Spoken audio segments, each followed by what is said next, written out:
Some places deserve to be protected. Some places are needed to support our livelihoods and well-being. Some places harbour incredible wildlife of international significance. This is Minster Marshes, one of those incredibly crucial places that allows nature to thrive. From beavers that sculpt the landscape, to menacing marsh harriers that hunt unsuspecting prey, and elegant grebes that dance on crisp spring mornings. All of this wildlife relies on the stability of Minster Marshes. Migratory birds like the Arctic tern travel all the way up from Antarctica to spend their winter here, while the storks that have been recently reintroduced to England rely on the marshland as a resting spot before travelling over to the mainland. If this place is ever destroyed, it would have unforeseen consequences on all of nature and humanity.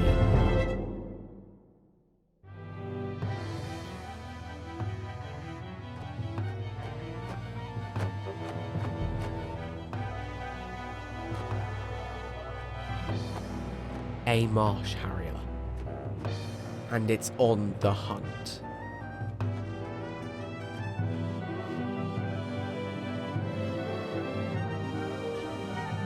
Using its acute vision, it scans the ground for the slightest movement, and it has spotted a rodent.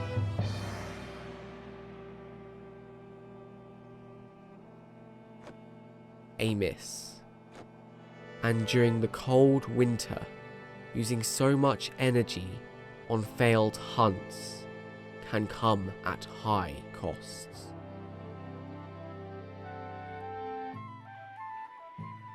Fortunately, at this time of year, the migratory birds can make for an easy meal. But this also attracts competition. Buzzards and hen harriers and kestrels.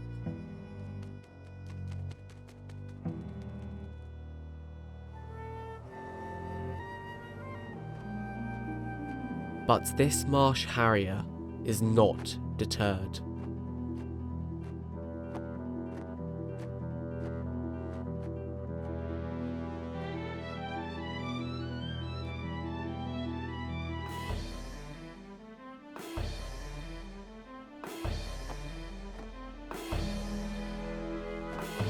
Scanning the ground and occasionally halting for a better view increases the marsh harrier's chance of success.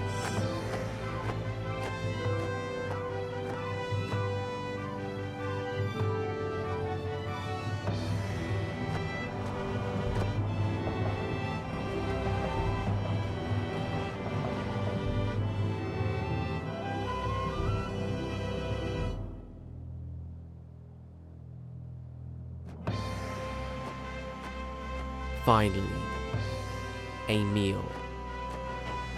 The hard work has paid off.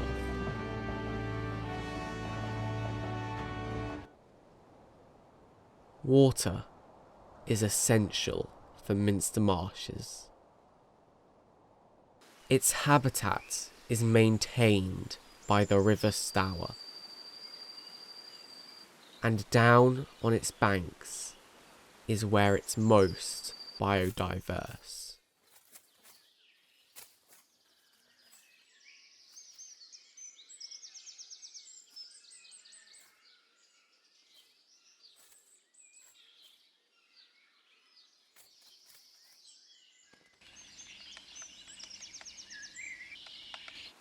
So much so that a creature very rarely seen inhabits these waterways.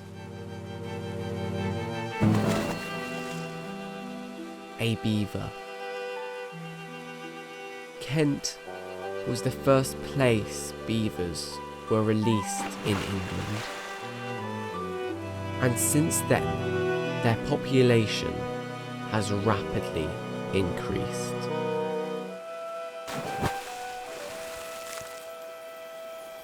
Yet they are seldom seen on land, unless under the cover of night.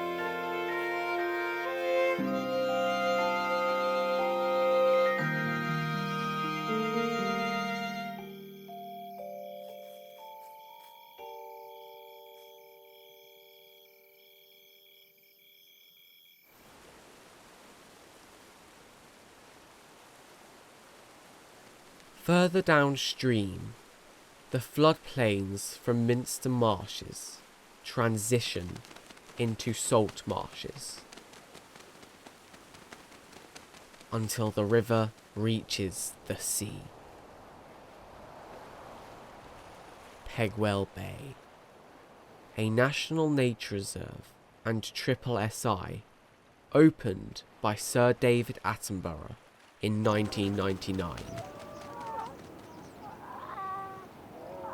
Pegwell Bay is most famous for its bird life, but it is also home to the largest seal colony in Kent. Both harbour and grey seals inhabit these banks, the only two seal species that live in the UK. These seals spend most of their time hauled out on land, relaxing in the sun. But if you ever need to cool off, lying in the water does the trick. And if you ever get bored, there's always someone to play with in the water.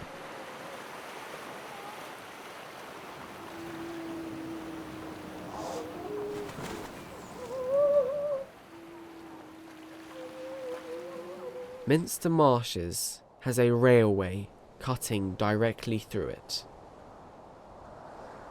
While this may seem detrimental for wildlife, it actually provides a rare habitat for turtle doves to nest in. They are infamous for their inclusion in the 12 Days of Christmas. Despite this, turtle doves spend their winter in sub-Saharan Africa and only migrate to England in the summer to raise their young. Yet, due to the industrialisation of agriculture, they have lost their nesting hedgerows and food sources. In addition to hunting on their migratory route, in France, Spain, and Portugal, their population has decreased by 99% since the late 1960s.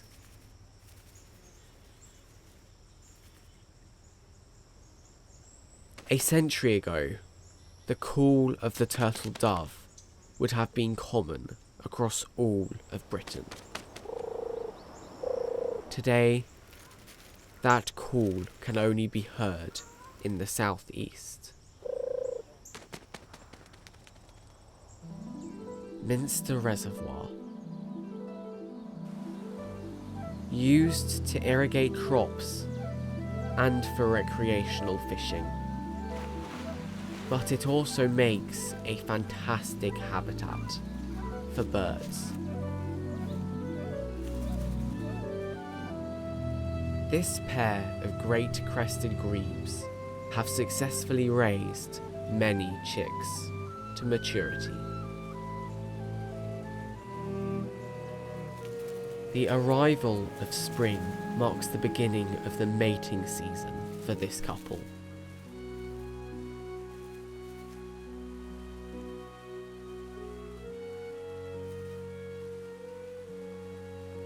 Swaying their heads and unfurling their crests deepens their extremely powerful bond that can last their entire lives.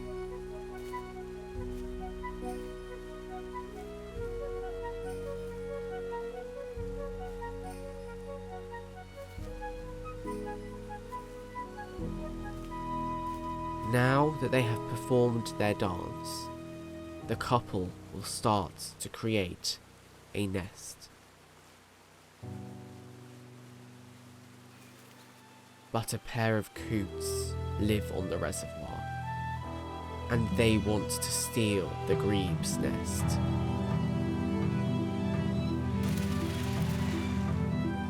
The coots show signs of aggression, and the grebes quickly abandon their nest to prevent a fight.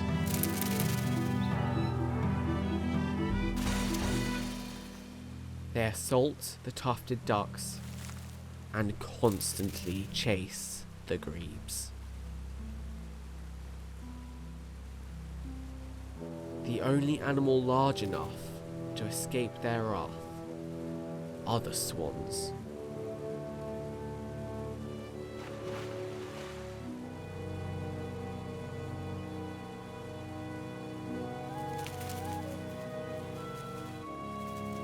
The grebes have no option but to create a new nest, away from the coots.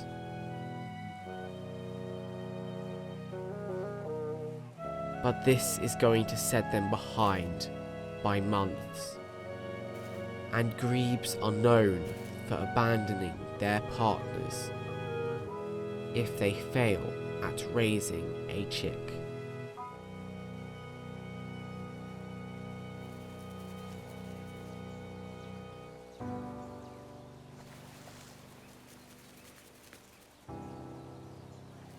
September. The coots have successfully hatched and raised a chick.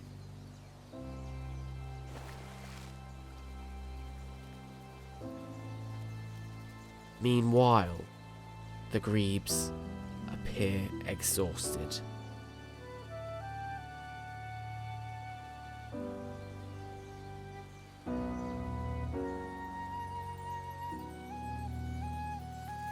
Despite it now being autumn, they have pulled through and have successfully hatched a chick.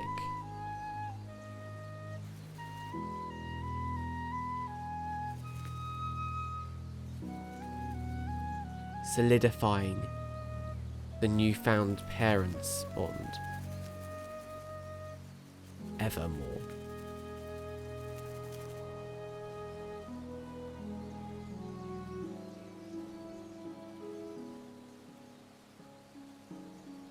The sheer beauty of Minster Marshes is truly astounding.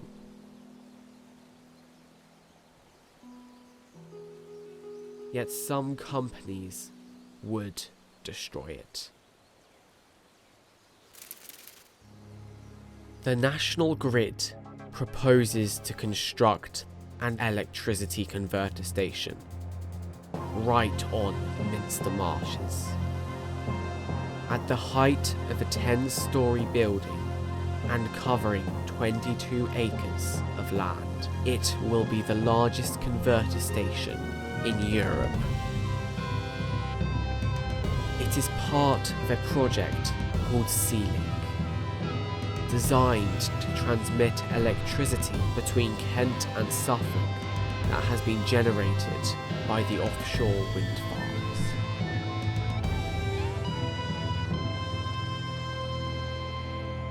The converter station will change the voltage of the electricity, which reduces the energy lost through radiation into the environment by the transmission cables.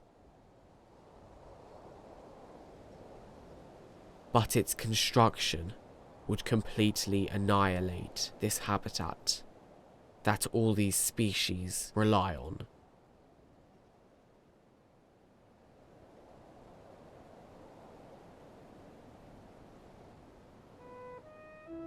Unlike the national grid, some people protect priceless ecosystems and the wildlife that lives there. George Cooper is the gamekeeper of Minster Marshes. He cares deeply about relocating the converter station. I've been coming here for 53 years, so I probably know more about the wildlife on Minster Marshes than anyone else. So I see it every day, and it needs to be saved, doesn't it, from people like National Grid. Today, George is putting out birdseed to provide food for the wildlife. I started Save Minster Marshes group.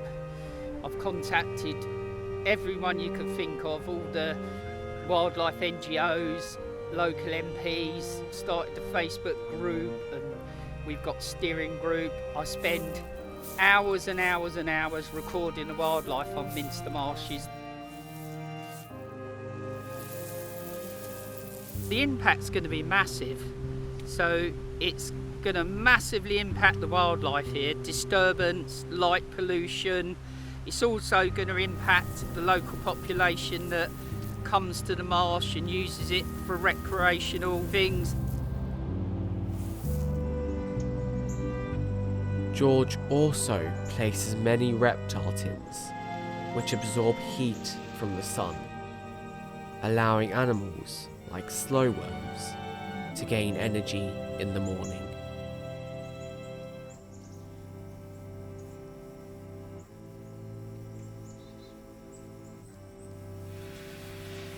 Sometimes he even records common lizards and grass snakes using them.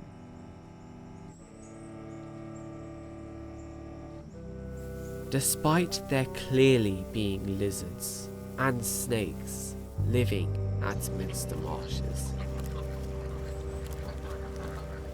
the National Grid still claims there is no significant reptile population. National Grid have picked this site because they said it's the cheapest site and they owe it to the taxpayers to do it most cost effective. But that was before they decided to bring in 500,000 tonnes of aggregate to build the site up. So there are brownfield sites that are slightly more expensive but less environmentally damaging. This is the most environmentally damaging site. The converter station is going to be built directly next to a site of special scientific interest, or triple SI. Put in a 9-hectare converter station that's got electrical infrastructure humming, light pollution, right next to a triple SI is going to massively disturb the birds that nest there. You know, some of them are nearly critically endangered.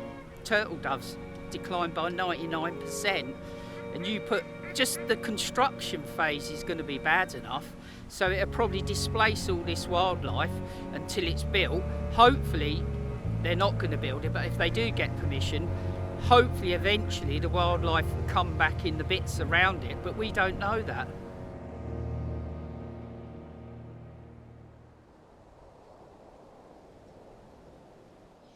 Another way of recording the wildlife of Minster Marshes is bird ringing. Today, George Cooper and Graham Barker, a licensed bird ringer, began work at 5 AM. The method of capturing the birds remains confidential to prevent illegal hunters from using this to kill birds. Each ring has its own unique reference code, which means if it is ever caught again, we know where the bird lives and at what times of year. This allows scientists to discover the migratory patterns of birds, the rough population of the bird species, what bird species populations are declining, and therefore which ones need our conservation. There are different sized rings for different bird species, ensuring that the ring never injures the bird. In addition, they record other data about the birds, like wing length. Placing the bird in a cup on a digital scale allows them to record the bird's mass. Both of these are indicators of the health of the individual bird, and therefore the health of the entire species.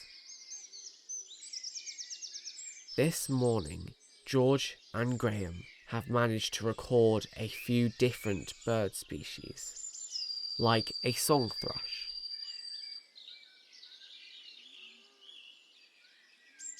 Globally, wildlife populations have declined by 73% since 1970, making the efforts of George and Graham extremely significant, so we can continue to monitor which species are under threat.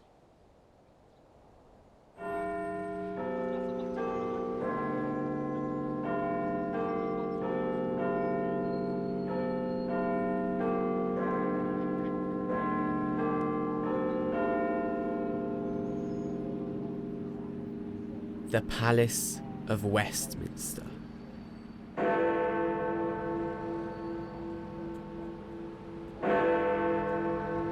The home of UK politics. Sir Roger Gale is the MP for Herne Bay and Sandwich, which is where Minster Marshes and Pegwell Bay are located. He has represented the area since 1983 for the Conservative Party. The Minster Marshes and Pegwell Bay are extremely important habitats. Pegwell Bay is a SSSI, teeming with wildlife, not just bird life, but all sorts of things. And the hinterland, so the Minster Marshes, is every bit as important to the local environment. The converter station that National Grid are planning for the Minster Marshes is a monstrosity. It is going to be 90 feet high, built on a concrete raft because the grid have discovered that marshes are wet, and it will be a monstrosity that will then require still more pylons to connect it into the grid. It will be a nightmare. Everybody understands that we need power to keep the lights on. Everybody understands that the grid has to be modernised. But what they're using is yesterday's technology. And what we should be doing is using tomorrow's technology, taking material from the grid when it's needed and feeding it back into the grid when it's not needed. And if we can do that, and if we use our wind farms properly, then we don't have to have still more pylons, still more converter stations. So far as I can see, there is total opposition to the converter station. There is no benefit whatsoever for local people. And while it may be necessary in grid terms, there are other locations and more suitable locations, brownfield sites, that could and should be used. To take and desecrate the Minster Marshes is an act of environmental vandalism. This construction will affect more than just the wildlife that lives here. Just in between Minster Marshes and Pegwell Bay, Roman general Julius Caesar first landed in England.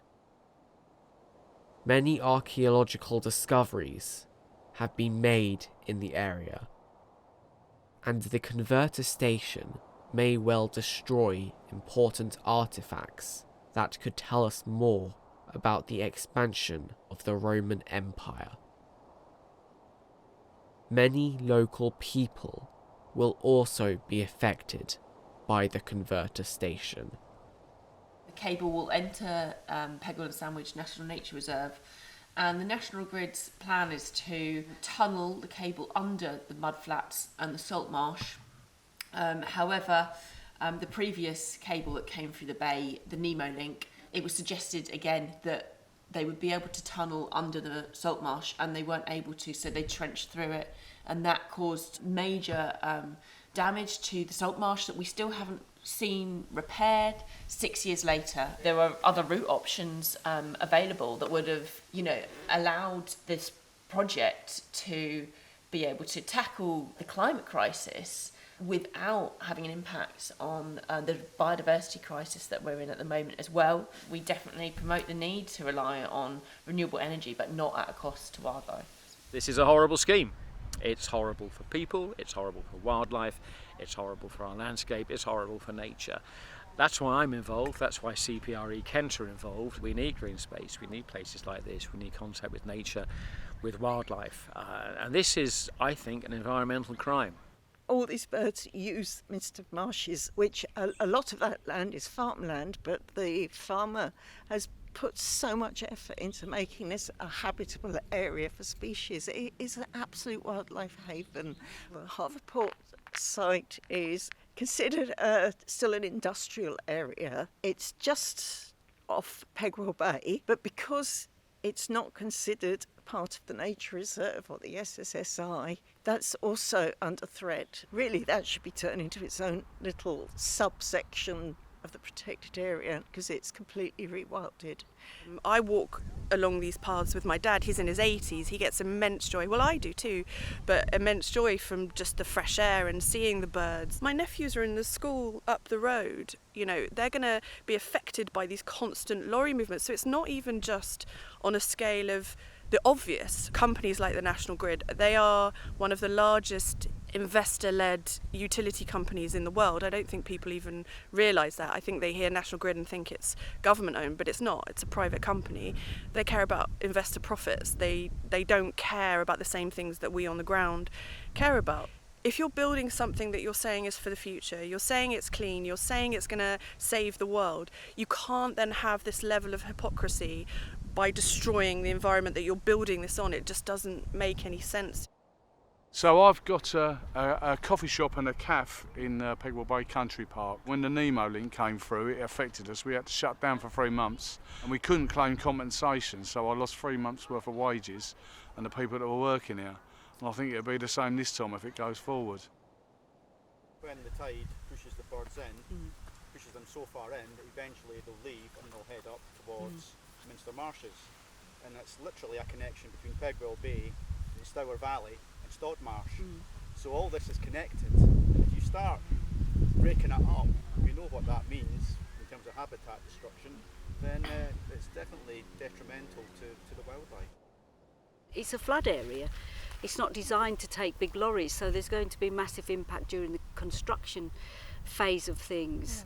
It's simply madness. 13 football pitches is the area of the building, and the marshes actually soak water up at the moment. It's a flood zone. That's why it's called the marshes. There's going to be environmental damage wherever this goes, but there are brownfield sites. This is not a brownfield site. This is a much protected and valued wildlife environment and marine environment. We have to think about our younger generation coming up. How will they feel when everything's gone? They come, all our farmland that's been built on, we've got around 15,000 houses built on our fields, and Pegwell Bay is supposed to be protected, and Minster Marsh is such a wildlife haven for so much wildlife. How are they going to feel, young people growing up, and they'll say, well, why wasn't this stopped? Why was this allowed to happen? How can this happen? You know, at Pegwell Bay, we're supposed to be protected. Cables will actually be running through sand eel and herring sort of nursery and spawning grounds, which that will have a knock-on effect with things like seals and the seabirds that actually eat these. Seal survey, they only did 3 days, I think it was September, October and November, 1 day in each month. They were surveying the seals at high tide and low tide, and they counted that as a comprehensive survey. That's just sort of, you know, not taking into all the pumping season or, you know, the whole year really. They could have done it the whole year. The reptile survey, that was again skimped on. They basically just did 6 they put down mats and visited the mats like over a period of 6 times, and one of the times was the mat was too hot, so it shouldn't have counted, but they counted it. The wildlife is very important to us, but there's knock-on effects all around. We're gutted that it might happen, and we hope and pray that it won't happen. Hydrogeologists came to do a study, and they discovered that the water deep down on the marsh, it could be sitting there for hundreds of years. When it comes up to the surface, when it's oxidised, it turns acidic. And if that gets into the watercourses, that will obviously harm all the crustaceans in the water, the young fish. National Grid have interpreted this farmland as the wrong soil types. They don't really understand this marsh clay soil.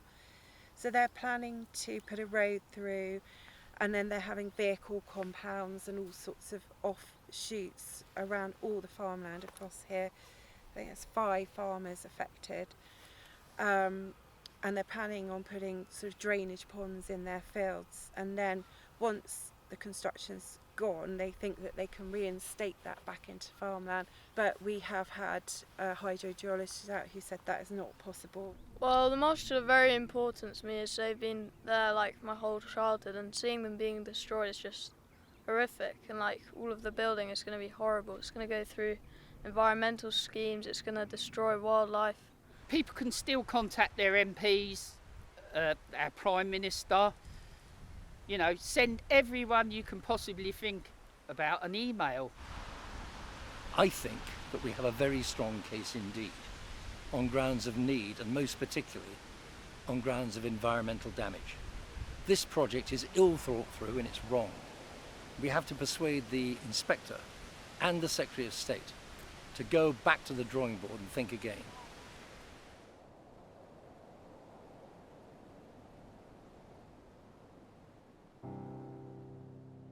During my time making this short film, I have witnessed the breathtaking wildlife of this habitat. I have met the people who are campaigning against the National Grid, and I have seen what we would all lose if Minster Marshes is destroyed. This is not about stopping the converter station. It's about relocating it so that the wildlife can live alongside the community here in harmony.